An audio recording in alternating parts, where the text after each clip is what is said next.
Women thrive with connection. And Jennifer DaSilva, an only child, has always wanted deep connection. And this is how she built her career, going from account supervisor at Berlin Cameron to president.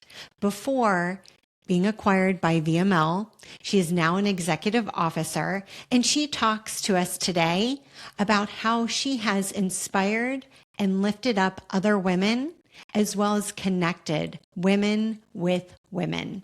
Be sure to listen to this inspiring conversation. Jen, what first sparked your passion for supporting women in business and leadership? You could say that I have an obsession with connection. I am an only child and I've spent my life searching for connection. I even, at a very young age, I asked my parents, we weren't a religious family, I asked them if we could go to church and they said that they would drop me off. And I didn't think that that was the best way to go, but I've always been searching for this network around myself. And as a woman, once I stepped into business, I saw a gap there that I needed to fill and really provide that support for other women in my business, in other businesses, to help them thrive. Wonderful. So I'm curious, did your parents drop you off at church? No, I mean, I said no because I was like, I don't want to go to a big, scary church by myself. So I didn't. But I did manage to find a boyfriend that I went to the church that had like the rock band type thing. And I got to see how it was. And I actually ended up going to Boston College and the Jesuit school to kind of try to find it somehow. But really, I've found a lot of my connections just with the people that I surround myself with and the communities that I'm a part of. Wonderful. Good. So how did Connect for Women come to life, and what impact has it had so far?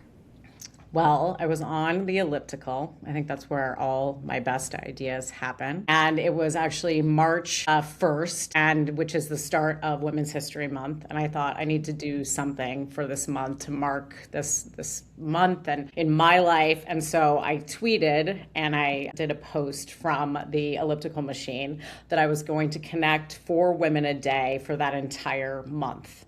And I did it work days. I let myself have a break on the weekends. I did it. And then it was such a great thing to make these connections for people and to see the magic that came from these connections that I asked other women to join me. I did it in May for like in honor of Mother's Day and had other women do it too. So at first we had a community probably of 50 women making connections for other women, and they made 4 connections a week. I lessened the load. But I loved how it made me feel.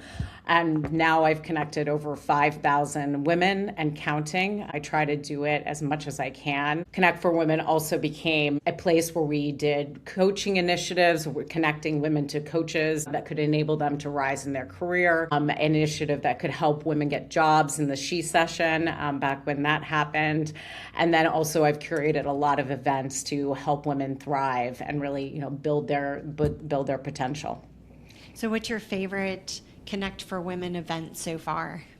It's funny, I was just looking through some of the events that I hosted, and one of them was about finding her balance. And I think, I don't know if that's ever actually possible as a mom and an executive, but I think that event itself was pretty impactful. I also held one right before the pandemic. I think it was almost a little bit too late. And that one was pretty great. I've also held a lot within the pandemic through virtually, and those were great to just bring people together in very difficult times and really have that connection and foster those connections for people. But I think the mental health ones have always been my most interesting and the most impactful for the people to connect around, because it's such an issue for women, and there's such a loneliness epidemic that really is amongst us, and bringing people together to connect, to be able to talk about it vulnerably is so important. So what have you found to be true within this loneliness epidemic? I've actually, I think part of being an only child is, feeling very lonely myself at times, especially growing up and, always kind of searching to have those people around me. And so I've done a lot of research on this loneliness epidemic. I did it in partnership with the List and a strategy group out of WPP called Benison Strategy Group, who's no longer a part of WPP, but we did this to really uncover how people were feeling about loneliness. And really 67% of women feel unsupported and 53% feel lonely. They feel this driven by isolation, a lack of support at work, feeling like they're unable to be their true selves at work. And what I think is interesting about the research is it gets worse the more senior women get in their jobs. And so many people are feeling disconnected at all these levels. And I know that, as a senior executive at VML, that it is really lonely at the top because there are very few people to be able to talk to about your issues, right? So how do we provide that connection for women in these times as we grow more senior in our careers when it's more important than ever before for us to have that? And are there any requirements or criteria to join Connect for Women? Anyone can participate by connecting women. There isn't any kind of requirement other than making connections and doing these types of things for women and being able to provide a connection or a mentorship to the people that ask you. Okay, so what are some suggestions that you would give to women who want to connect? I think it's about taking the first step in terms of making connections with people. I think sometimes it's hard to reach out and allow yourself to be vulnerable to make the ask, right? But people want to be connected with. I think the other really important piece of advice that I think about is many of the connections conversations that I've had, no one actually even asked me about myself. Like it is someone kind of dumping information on you. And that's really helpful because you're trying to figure out, how do I connect this person? How do I bring them into my web? But it's also what it should be is a two-way dialogue, right? About them learning, us both learning about each other, right? And that's what a connection is. And I think that that's how we really need to think about making those connections, as well as mentorship should be that two-way street. You're giving and you're getting from each other. And I think that's the most valuable lesson I've learned in all the connections that I've made for people and all the connections that I've made for myself. Okay, so having that intention to make that two-way street connection so that both are giving and receiving and learning from each other. Exactly, because that's when a connection is most valuable, when you have something shared between you and something to connect over, right? And that's what will bring that connection into the future versus, it just being on one side. Right. Okay. No, that's a wonderful thing to be aware of. A lot of times it's just having that awareness that as we're talking to somebody else, we should also be asking questions and also listening. Yeah, absolutely. I believe, and maybe you want to correct me on this, but you also launched Break the Glass Ceiling Day. Did you co-found that, or what inspired you to start that, and why do you think it matters now? I want to say that it happened on the elliptical again. I think it did, actually. The I idea love of it.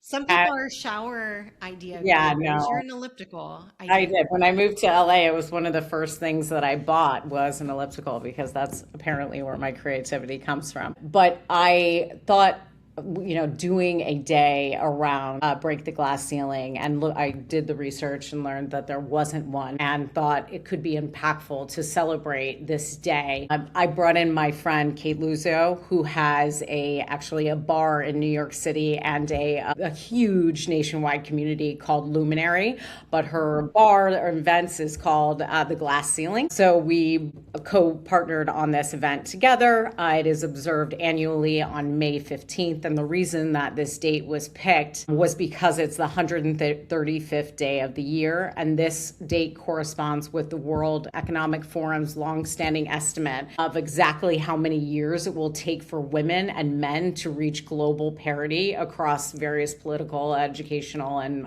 professional factors.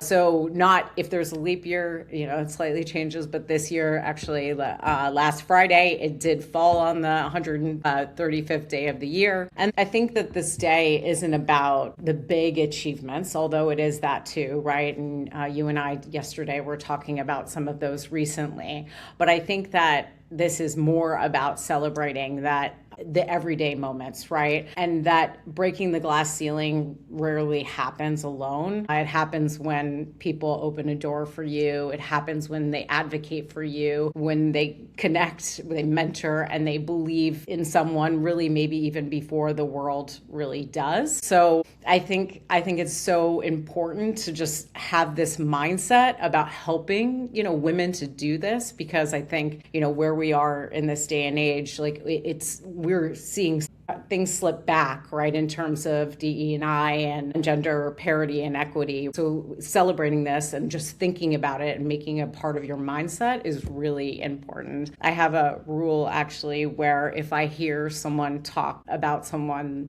no matter where it is and what room I'm in, and if it's a good compliment, to bring it to that person. And I always tell them, I was in this meeting and I heard this wonderful thing about you and you should know. And not everyone does that, right? And it's one of my golden rules to ensure that I shower the compliments that I hear about others on that person so that they know that they were appreciated, that they were complimented, or whatever happened in that room. And it's really important to me. That's a beautiful rule. How did that come about? I actually don't know, but I've just always done it. And I feel like recently it's been more important than ever before. I think sometimes there's a lot of things happening and a lot of vulnerability right now in the world, especially the advertising world, and with jobs and AI and all of the things that are happening around that people aren't feeling as confident about themselves and where they stand as they were in the past. So I think that really this is more important than it ever was. And actually someone did it for me the other day. And, someone that's wasn't expected. I wasn't in a meeting and they were talking about something that I had just achieved. And she texted me, she's like, so-and-so just shouted you out in this meeting for all the work that you did and you should know. And it was a CEO. So to be shouted out by a CEO, but she was the only one in a meeting of hundreds of people. She was the one person that did it. So it's not an everyday thing that happens, right? It's the one person that hears you being shouted out and lets you know that happened. Otherwise, I would have never known. I think that is important. And it's also about giving someone that praise, that compliment, and eventually it does come back to you. But of course, when we raise other people up, we also raise ourselves up. And that's what I'm hearing you say during a time of more vulnerability and maybe a moment of lack of confidence with so much changing. Raising people up and honoring people's achievements is really important. Definitely. And I think more important than ever before, just with how this world is changing. So you were working at Berlin-Cameron for a very long time before it got acquired by VML. How have you seen the advertising world shift? Geez, so the stories that I have from the early 2000s and what it was like then to be in this industry, it's shifted so incredibly much. Berlin-Cameron was a boutique agency. I was always very small, which I loved because you had to be a maverick and an entrepreneur, to get things done, right? There was no playbook. It was the way you had to find a way we were owned by WPP since 2003. So you had to find your own way to make that happen. And I loved that about it. Always. And I think that's why I stayed for so long, because it was every day was new, or every client was new that you were working on, and it enabled you to think differently, do it differently, without a playbook to get it done. And I think now being under VML is like a very different era, right? Very big, and you're still working to get things done and being a maverick, but in a very different way. It's getting through layers to make things happen. And, I've seen a shift, obviously, more boutiques being consolidated within the WPP and beyond, right? We're seeing it across the industry. And then, from that shift to AI, right? And how we're transforming the way that we work, trying to use AI from an end-to-end perspective with clients and really, build that for them and also use it yourself. It's a very difficult and complex time, but very interesting to navigate. I guess if you take the lessons that I learned from being a young executive at Berlin Cameron about finding the entrepreneurial ways to work with AI to advance yourself wherever you are is going to get you much, much further. And so for those people coming out of college or starting their career or wanting to shift into advertising, what advice would you give them to really succeed in advertising right now? I've seen it's very hard right now to get into the industry, and I've taken it upon myself to really help some of the younger people coming out of college and making connections for them, because I've heard from many people with very vast, like their parents are obviously like maybe even in the industry. It's so hard, right? They apply probably to hundreds of jobs before they even get looked at, right? So a connection for them is so meaningful. So taking the time to do that is really important. But I would say for them to really embrace AI and how they're using it and how they're amplifying their own skill set through it is a hugely important task, because we need to learn from them coming in and what they learned from their college careers. They might even be more advanced than we are. So I think that's incredibly important. I think thinking with the entrepreneurial mindset is also really important. I think sometimes you see juniors who are looking to be led versus stepping into something and kind of looking to lead it themselves. And I think people who have that capability to, kind of move forward on their own are going to be the ones to rise. And I think it's really important, a skill for them. Also creativity. I think utilizing AI to fuel your creativity is hugely important, right? And so how do you use it not to give you the answers, but actually to get you to a better answer, right? And help you inspire the thinking of your team as well as, your own thinking. So I appreciate you defining entrepreneurialism and what is important in being an entrepreneur, thinking in an entrepreneurial mindset to be successful in advertising. Is there any other aspect or element that you would say specifically for a creative person or someone on more like the account management or project management to have, or even to set themselves up for success? Thinking if someone came to your organization tomorrow and they wanted to interview, are you going to their LinkedIn? Are you going to their social media presence? Are you going to their resume? Where are you going outside of the interview to see if that person is the right fit? I am not doing big background checks on people. For me, it's sort of a gut feel on whether or not the person is right for the role, and if I feel like they would be a good contributor to our culture and a great teammate. I run the community for VML in all of Southern California, and I'm looking for people who want to actively participate, right? And I think you can get a sense for that a bit in the interview, and that's something that's really important to me, because in this whole hybrid world, right, you need the people that are going to be the leaders and want to be a part of the community and the company, right? So I think that's incredibly important. I think another skill that on their side of things, which is incredibly important, is doing the homework on their side, right, to connect with the person that they're talking to, right? So how have they done the homework on me, on the organization, on the business? I had somebody actually send a full AI report on where the Mazda brand should go. And it was interesting, actually. There was a lot of great insights on it, but they took the next step in terms of providing to show you how they were going to provide insight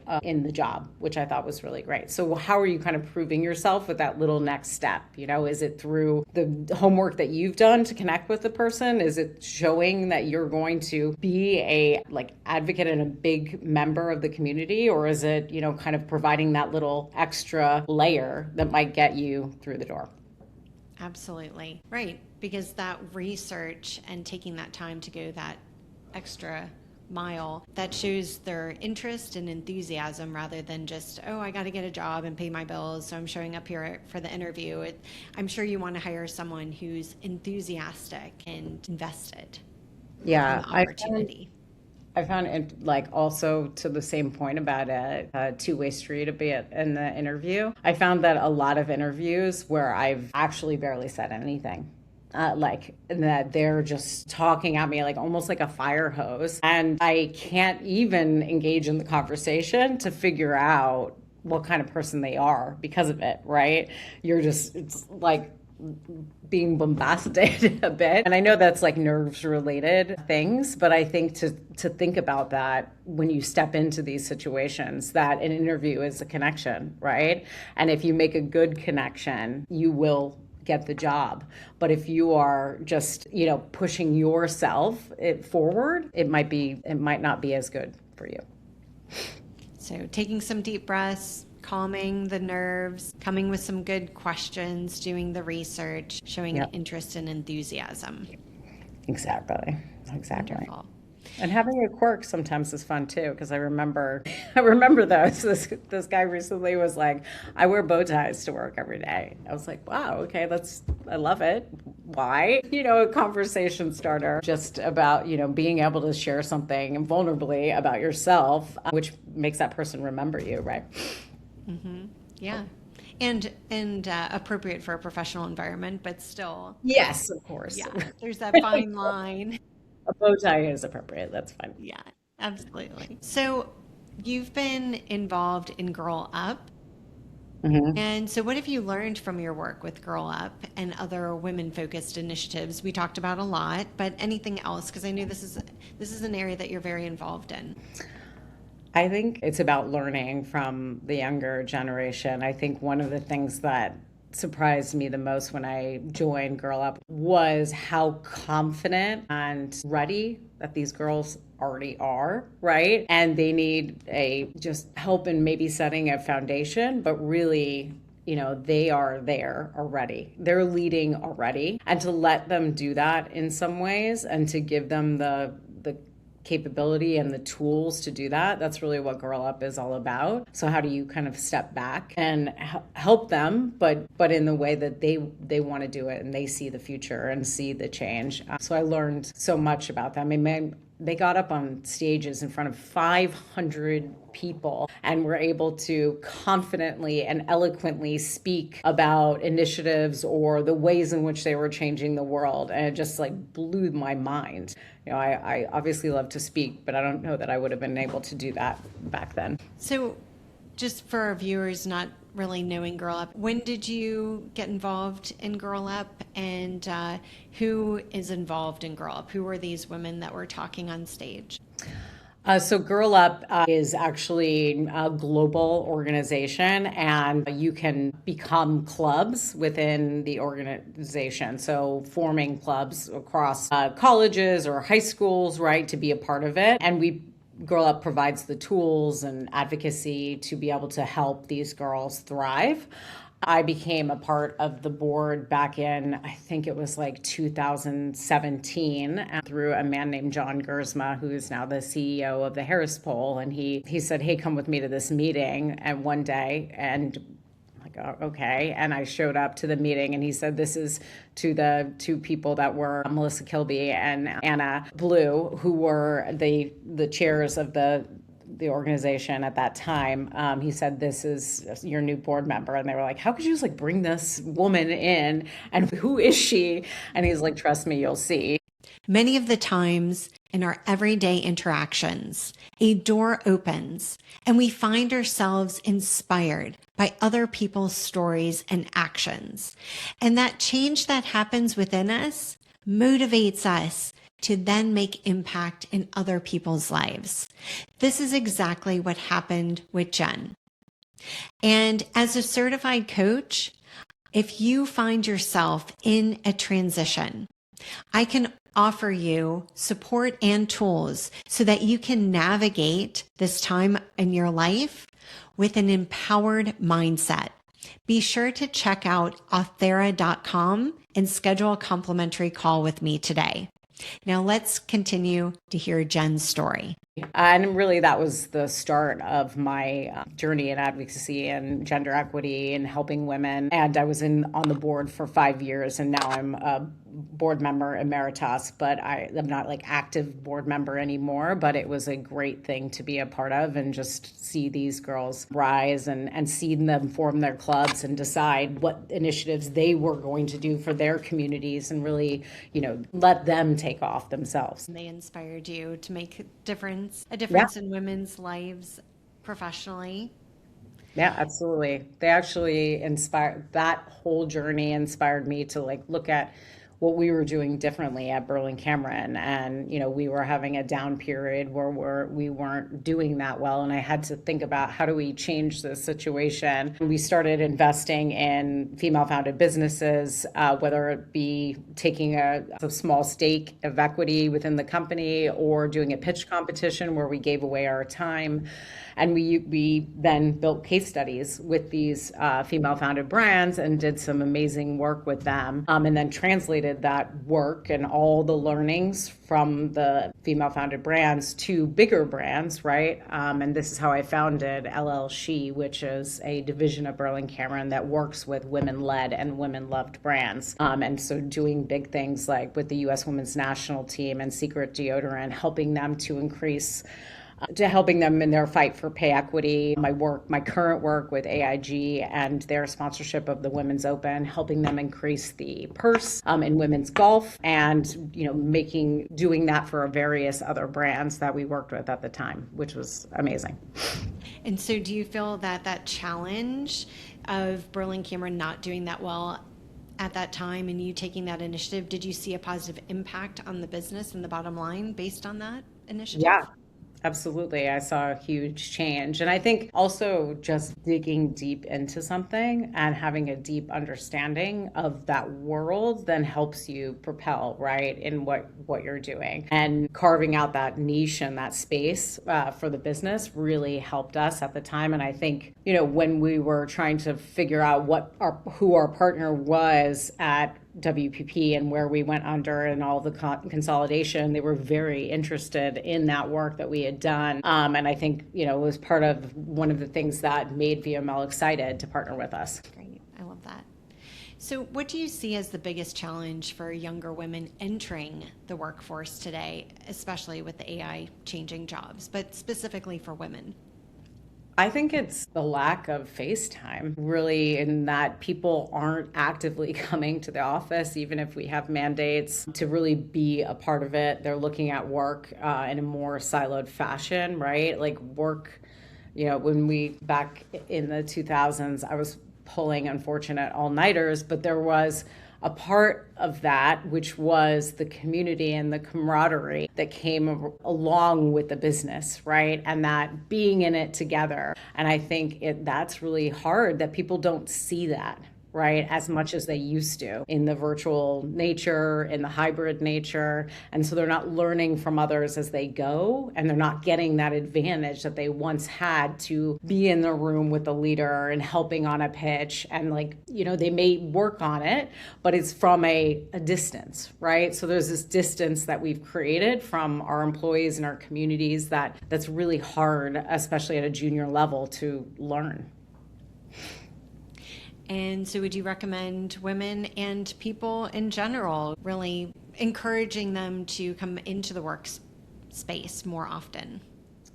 Yeah, I think, or, having those calls or reaching out to executives to have the initiative to do that, right? Instead of just doing the things that you're, on your to-do list. Like, how are you trying to make a place for yourself in the community of work? And I'm not saying like, don't have balance, because I strive for balance. I'm not perfect in that way. But I am saying, like, how do you make yourself a part of things at work? Because I think that will actually connect you more to what you're doing versus just going in and getting things done.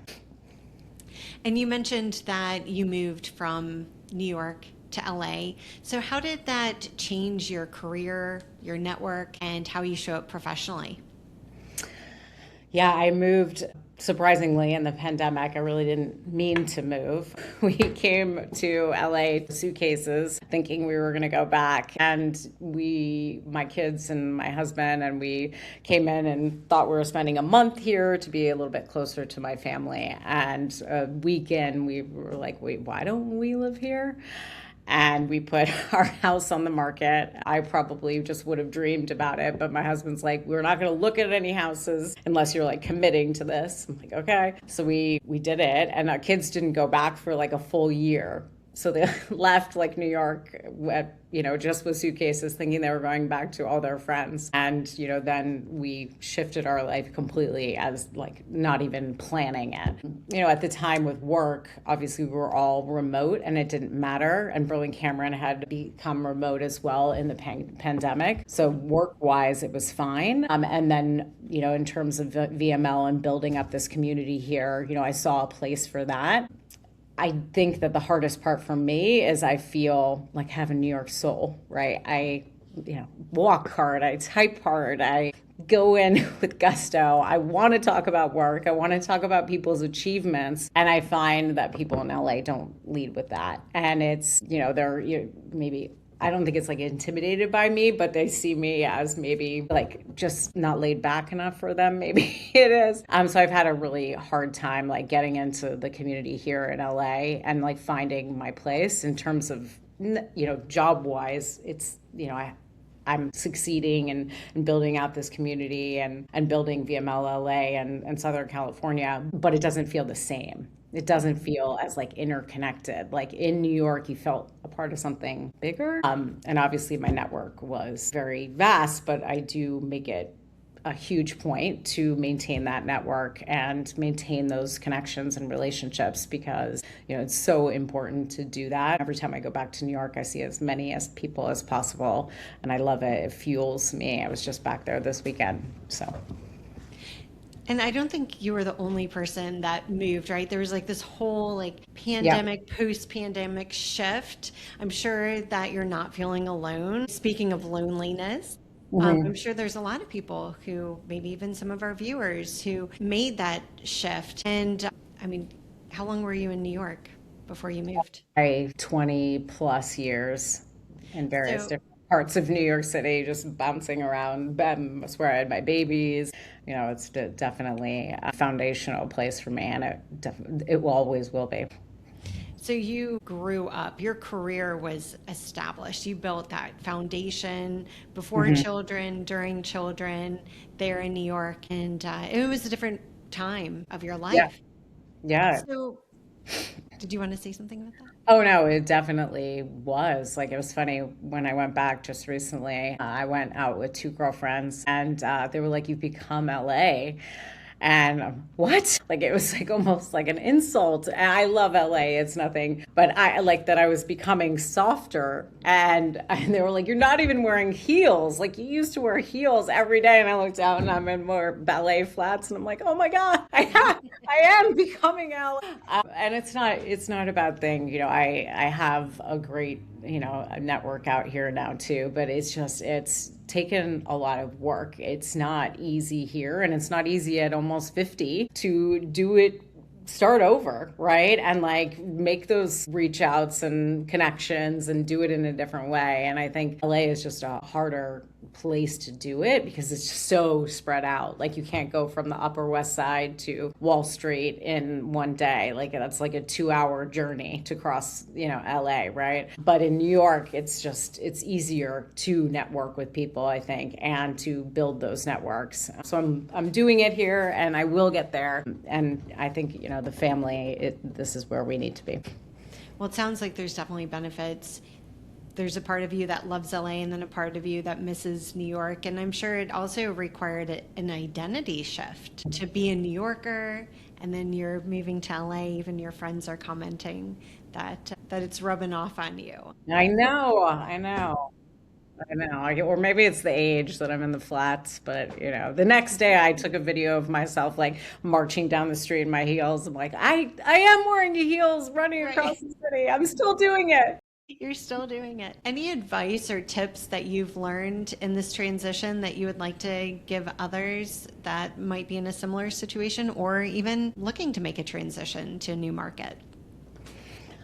I think one of the things is to just give it time. I think sometimes it's the patience, right? Of like feeling at home. And when that doesn't come right away, it gives people anxiety, right? So the second thing is finding ways to make those connections. And I think that's hard because I wasn't in a school age where my parent, we were starting together. I was coming in a little bit later, where my kids were slightly older in it. And, I've found the ways to do, that and connect with people through my kids, which has been amazing. But finding other ways to do it, I'm doing it, I guess this is totally LA, but I'm doing it through a workout class. I was as well, like hot Pilates. I told my family I made a new friend in Pilates the other day. So just the little ways in which you could do it for yourself, and obviously through work and building events and community events, that is making a mark, right? And the connections that I need really to make me feel whole. Wonderful. Well, connections are clearly important to you, but they're important to all of us. Yeah. So what advice would you give to women who want to build meaningful connections, support other women, and bet on themselves and their careers?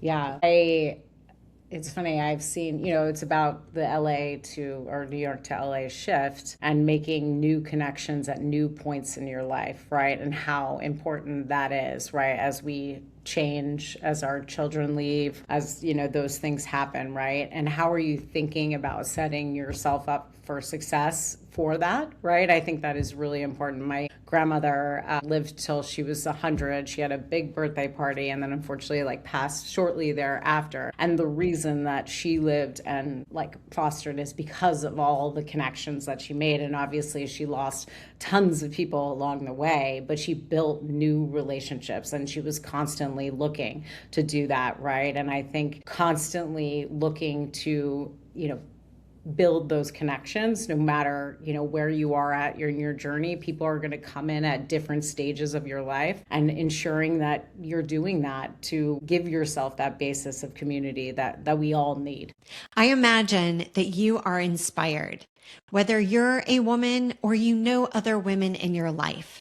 Be sure to like and share this with someone who can learn from Jen's story.